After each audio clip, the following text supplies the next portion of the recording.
And I would invite you this morning to take your Bibles and turn to the very first chapter of the book of Daniel. Daniel's in the prophetic section of our Bibles, so it's in the Old Testament. I don't have a page number for you, but it's there. When we were in youth ministry, one of our youth leaders came up with a really good idea. The idea was, hey, let's get the parents of all of our youth together, and let's encourage the parents of older teenagers to share some words of wisdom and encouragement with the parents who maybe are having their first child merge into the teen years. And it was a great success. I know personally I learned a lot. But there was something said in that first meeting by one of the more experienced parents that I took a little umbrage in my heart in that first meeting. The parent was making the statement that they have learned that not every issue, not everything is worthy of argument and correction. And actually they went on to say this. She said, as the parent of a teenager, I have learned that, and God has given me the wisdom to choose my battles. Now, my eldest was not yet a teenager, and in my heart, I did not like that, but God gave me the maturity well beyond my years and my personality to keep my mouth shut. And I wrestled with that, and then something happened. Our oldest became a teenager. I think it was Chuck Swindoll said, I never learned the art of compromise until I had teenagers. And I realized that. I realized that, wow, there was great wisdom in that advice. Not every issue that we would deal with was a major issue. And we had to think very carefully about what actions and attitudes definitely needed some correction and which ones we would let natural consequences take their course and maybe be there to help pick up the pieces. And like all parents, we learned by trial and error to choose our battles wisely. The idea of choosing battles is not just about rearing adolescents. It's not just about getting along in the workplace or in the neighborhood. The reality is, as you and I live daily at the crossroads of faith and culture, we find ourselves having to ask so many questions. When do I speak up? When do I not speak up and let nature take its course? When do I act in protest? When do I not? When do I support something? How do I faithfully live for God in a culture or a subculture that all too often is hostile to the things I hold dear?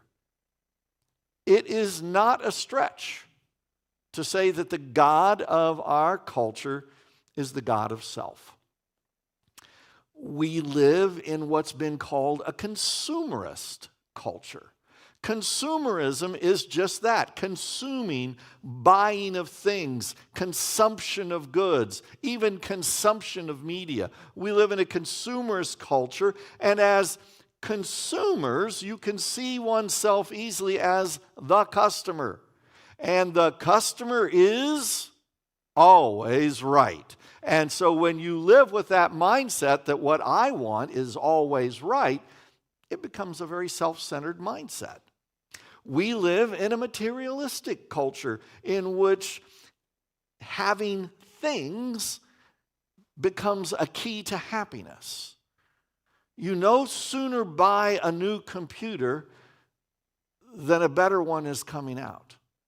You no sooner buy a new vehicle or even a new used vehicle for you and there's a better one out there. We live in a materialistic culture. We also live in a pluralistic culture. What that means is there are many, many different views and opinions. There are many different faith systems, and somehow they have to all coexist. And we live in a post-Christian culture. a post-Christian culture in which Christianity is no longer the quote-unquote majority religion. In fact, some of us are old enough that we remember growing up where there were blue laws. I won't make you raise your hand, but a blue law was a law that said on Sundays, these different organizations are closed. Now, lest you think the lifting of blue laws is a late 20th century thing, it actually started in the 1950s. That they started saying, well, everything needs to be closed, but these places can be open. And it kept going until where now everything's open. We live in a post-Christian culture. And when you take all of that and put it together, I believe the opening chapters in the book of Daniel will give us hope and principles for living right now. In the next few weeks, we are going to look mainly at the first 6 chapters of the book of Daniel, and we're going to see how Daniel and his friends learned to depend on God. More than that, they learned to navigate a culture that was completely toxic to their belief system. They excelled in that culture without sacrificing or compromising their commitment to God. They showed, even as young men, they showed the wisdom to know when to take a stand, to know when to negotiate, and to know when to embrace and just accept their circumstances. And there's a theme that I am going to remind you of every single week for at least the next 6 weeks that I believe is this, in my study, the summary statement of the book of Daniel, and it's simply this: no matter the prevailing circumstances in my world, God is always in control, and one day he will make all things new. No matter the prevailing circumstances in my world, and you can start that locally and just take it all the way around, God is always in control. And one day he'll make all things new. And if we really take this truth to heart, I believe it goes a long way in calming nerves, alleviating fear, helping us to focus on what's most important each day. And I would say for us in 2025, being New Testament Christians, for us, the most important reality every day is to simply work to follow Jesus. And the basic question is, do I really believe God's in control? Do I really believe that? Do I really believe that when life, due to my own choices or due to circumstances beyond my control, when that life takes what I would call a nosedive, do I really believe that God is still in control? And only you and God know your heart in this. I'll tell you what it's like for me. There's a statement that a man makes in Mark chapter 9, verse 24. His son was being tormented by an evil spirit. And at one point, he looks at Jesus and he cries out, "I do believe. Help me overcome my unbelief." And as your pastor making a statement that God is always in control, I'm going to tell you day in and day out, I say, I do believe that, God. I believe you're there. I believe you're in control, but help me with my unbelief. So that brings us to Daniel 1. Daniel 1 through 6 is narrative. That means it's all stories. And so stories are different to preach through. I'm not going to read the whole story for you. If you get the email on Friday, you'll know the chapter we're in. And it's going to be really easy. Each week is a different chapter. So today, chapter 1, next week, chapter 2, etc. So I'm not going to read the whole chapter for you, but I'm going to walk you through the story. But we're going to start with this principle that flows out of that overarching principle. Simply this: even when it doesn't feel like it, God is always there. There are 3 phrases in the first chapter of Daniel that make this point. And the first one is in verse 2. In verse 2, it begins, "And the Lord delivered Jehoiakim, king of Judah, into his hand," that's Nebuchadnezzar, "along with some of the articles from the temple of God. These he carried off to the temple of his God in Babylonia and put in the treasure in the house of his God." The Lord delivered Jehoiakim. The Lord delivered is so important. You see, on the surface, if you're writing an article for the Jerusalem Times, you would say Nebuchadnezzar came in and wiped us out. But from a divine standpoint, the Lord delivered Jehoiakim into his hand because God is always there and always in control. And the author reminds us that this defeat of Jerusalem was actually God's work. And if you want to know kind of where that comes from, you would go back to the book of Jeremiah. Time and time and time again, Jeremiah would say, the Babylonians are coming and they're going to take over, and your best approach would be to surrender and just give in, because this is God's punishment. God allowing his people to suffer for their chronic disobedience to his laws, to their chronic rejection of his prophets. And in a fallen and broken world that we live in right now, bad things happen to good people. And do not ever let me hear you say, "Ooh, everything happens for a reason." Sometimes it just happens because we live in a broken world, and God can work through that. It does not mean when bad things happen to good people that God is not there. It does not always mean God's punishing you. It may mean you're just the victim of a broken world. But God is there, and he has a purpose. Jump down to verse 17.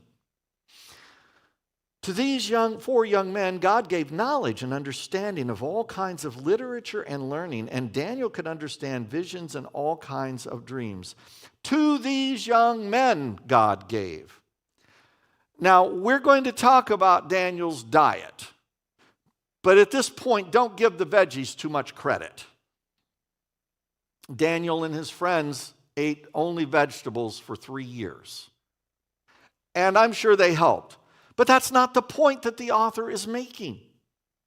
The author is making the point that God gets the credit.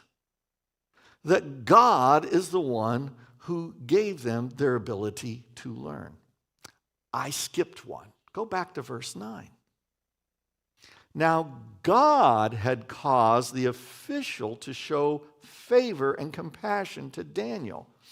God had a plan. Daniel was part of God's plan. And I have to believe that it was very hard for Daniel to realize what he was part of God's plan when he had just been forcibly taken from his home, had to walk 4 months, over 1,000 miles, to go to another place where he had no communication, no recourse, and somehow God was at work. And God had caused a pagan official to look favorably upon Daniel.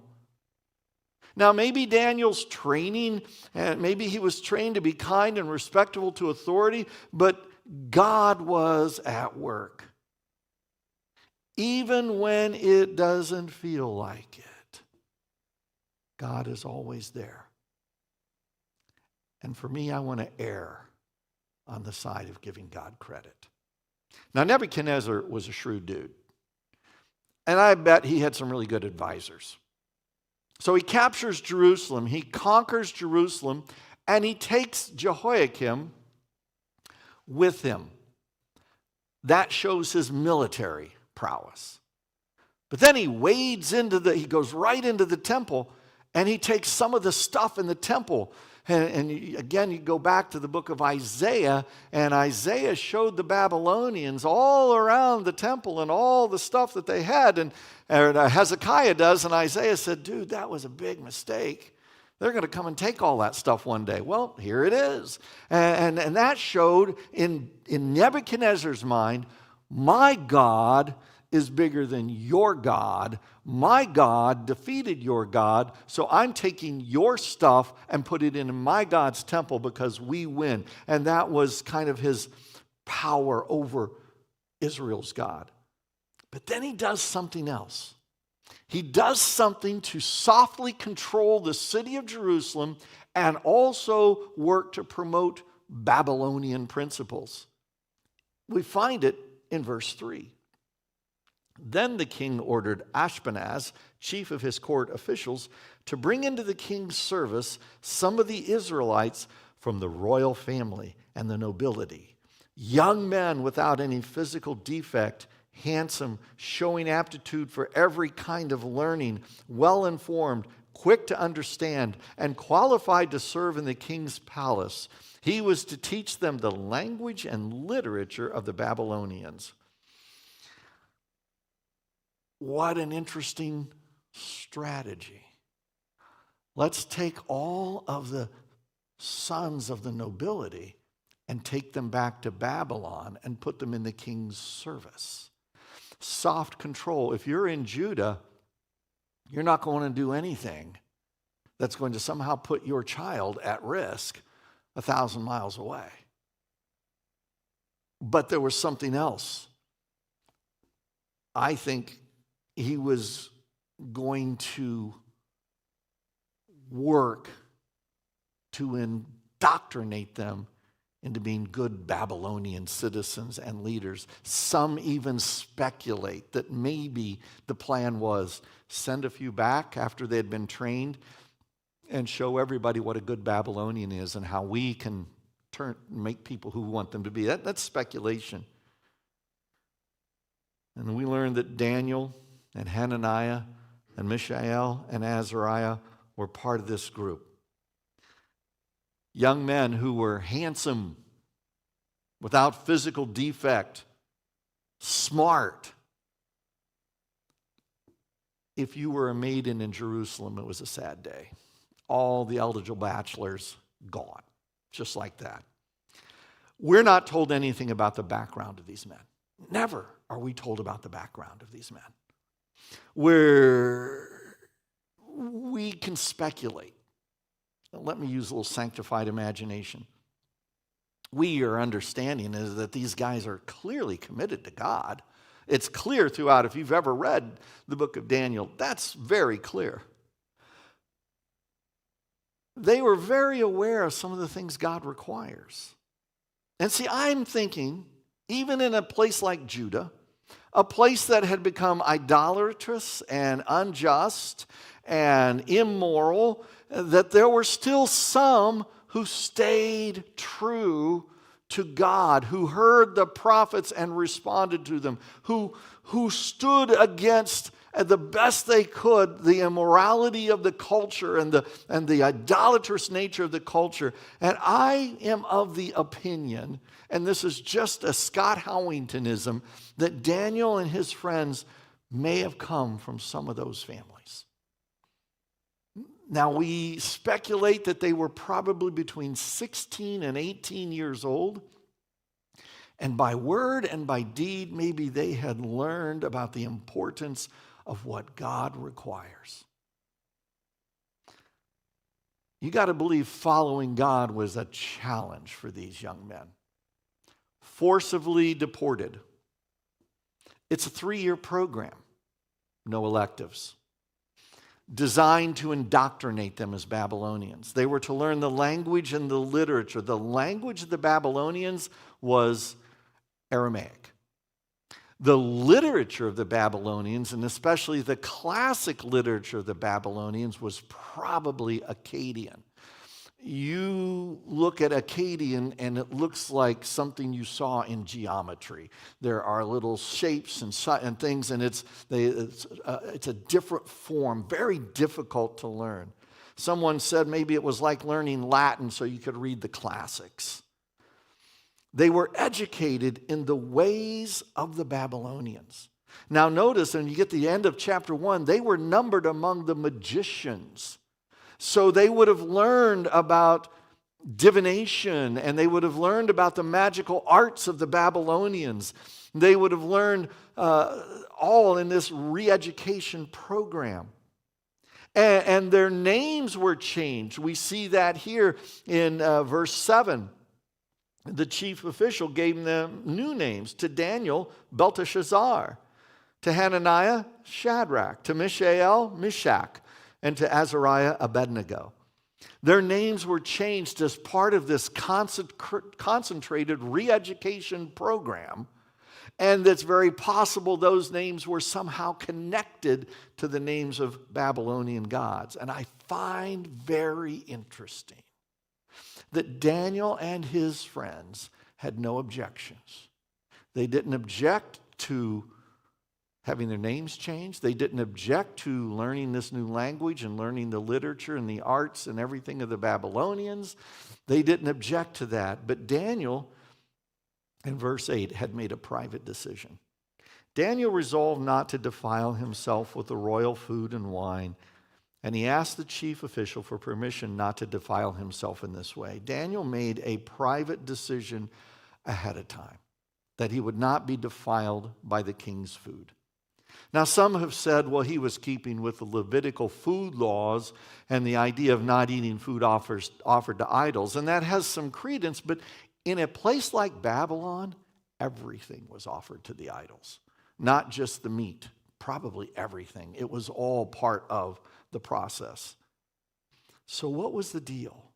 Why did Daniel choose this battle at this time? Everything about this educational program was strictly monitored and controlled. There was only one thing that Daniel might have a modicum of control over, and that would be food. But notice the response. Daniel went and asked him this way. In verse 9, now God had caused the official to show favor and compassion to Daniel. So, he appreciated Daniel. Sure, what's your problem? But the official told Daniel, I'm afraid of my lord the king who has assigned your food and drink. Everything was monitored and controlled. Why should he see you looking worse than the other young men your age? The king would have my head because of you. If there is any physical anomaly in you, Daniel, if there is any weakness, if you get sniffles when nobody else has the sniffles, if you are weaker than anybody else, I'm dead. I can't do this, Daniel. I like you. You're a great guy. You're without form and defect, and you're really smart. I like all of that, but I can't do this. So what does Daniel do? He goes to the guard whom the chief official had appointed over him. So you've got the chief official, he's over everybody. And then you have it's like every table. Remember in high school and you had lunchroom ladies? It's like every table had a lunchroom guard. You had your private lunchroom person. And so they went to that guy. And they said, tell you what, give us a test. Let's try something. Let's try an experiment.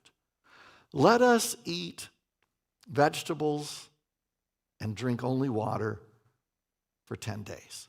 And at the end of 10 days, test us. Now, I read one person that said, the guard was like, can I eat the steak then? Do I get the leftovers? We don't know. But he decided, taking a huge risk, because if the chief official's head is on the chopping block, so would be the guards. But he thought, okay, for 10 days, we'll give it a test. We'll see what it's about for 10 days. Now, we have no idea what Daniel would have done had the guard said, absolutely not. No way. Because we only have what the text tells us. And we find that they were tested for 10 days. And verse 15 says, at the end of the 10 days, they looked healthier and better nourished than any of the young men who ate the royal food. So the guard took away their choice food and the wine they were to drink and gave them vegetables instead. It's a 3-year program, folks. For 3 years, vegetables and water. Now, the point of this account is not to promote a vegetarian diet. There's nothing wrong with a vegetarian diet, but we got to be careful that we don't read back into the Word of God. There's nothing wrong with the idea of a Daniel fast or the Daniel plan, but I don't think God put this in here so people could write books and get money and make money and we follow their stuff. Nothing wrong with those things. But remember this, because we have a biblical description does not always make it a biblical prescription.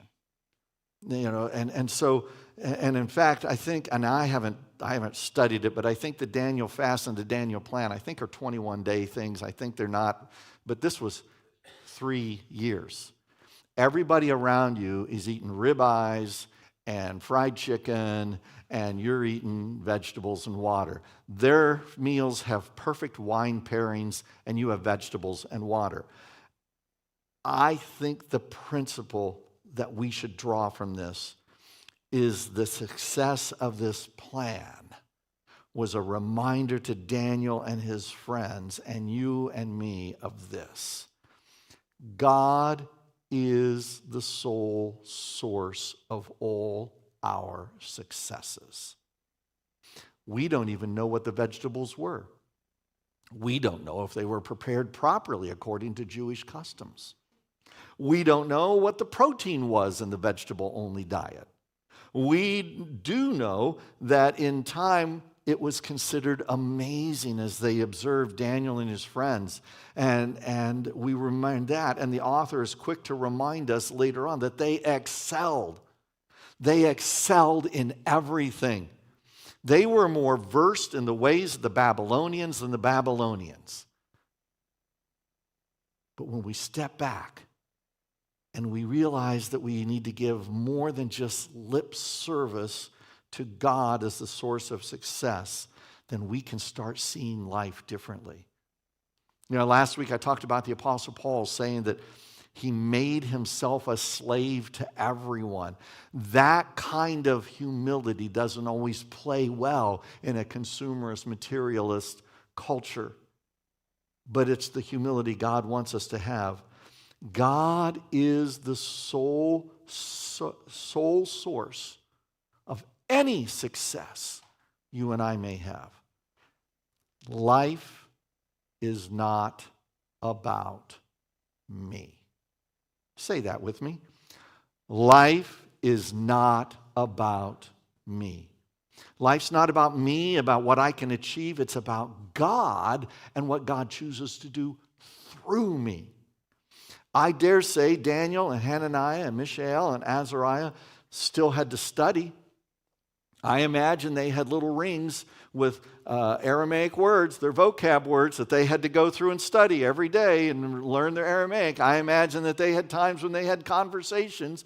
We're going to send you out in the marketplace so you can practice your Aramaic with people in the marketplace, and they probably learned to laugh a lot at themselves. I imagine they spent a lot of time working on memorizing Akkadian and looking at the Akkadian symbols and knowing what they meant. They still had to do that. I imagine they had to think twice when they heard their Babylonian's name. Hey, Belteshazzar. Oh, yeah, that's me. Or hey, Shadrach or Meshach and Abednego. And I find it so funny that we only remember Daniel's Hebrew name. And the rest of them, it's Shadrach, Meshach, and Abednego, or if you're of a certain age, Rakshak and Benny. But we forget that they had Hebrew names. It couldn't have been easy.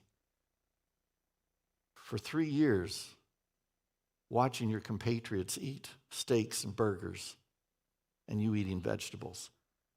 But it wasn't about them. It was about God. God had given them a simple way that they could daily remind themselves that any success in their appearance and their health and their intelligence was from Him. To these 4 young men, verse 17, we already saw it once, God gave knowledge and understanding of all kinds of literature and learning. And Daniel could understand visions and dreams. At the end of the time set by the king to bring them into his service, the chief official presented them to Nebuchadnezzar. Just imagine that. 4 guys from somewhere in Judah are now standing before literally the emperor of the known world, who literally held their very life in the palm of his hand. With the sweep of a palm, they could be dead. And they're presented before him. And he talked with them. He tested them. And he found none equal to Daniel, Hananiah, Mishael, and Azariah. So they entered the king's service. In every matter of wisdom and understanding about which the king questioned them, he found them 10 times better than all the magicians and enchanters in his whole kingdom. And Daniel remained there until the first year of King Cyrus. They excelled, not just because they ate vegetables. Vegetables are not bad. Eat your vegetables, kids. They excelled because they believed and trusted God in each step of the way.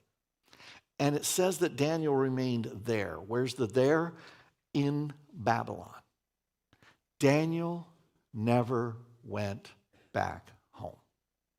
He stayed there. He remained in captivity through those 70 years. That's basically through the time of Cyrus, through 70 years. So if he was 16, we'll give him that. Then at 86, he is still there, still being faithful, still serving God. And that reminds me of a final point for this morning. God consistently places faithful people in strategic positions. You and I may not know these people. We may not see these people. We may have never heard of these people. But the God who's in control, the God who's always at work, the God who's always there, places faithful people in strategic positions. Daniel and his friends were faithful to God in a culture that was toxic to their own faith. And it's not going to always be easy. It wasn't for them. In fact, every story in the book of Daniel, whether it's Daniel here, whether it's three friends next week and going on, every time, it's not like Daniel's like the hero that comes riding in. They had to prove themselves again and again and again. They repeatedly proved themselves and to others that God was faithful and there for them. And look at the balance that we're going to see going forward. The biblical record reveals that Daniel did not go to war against Babylonian culture. In fact, he was in a culture where he had no rights.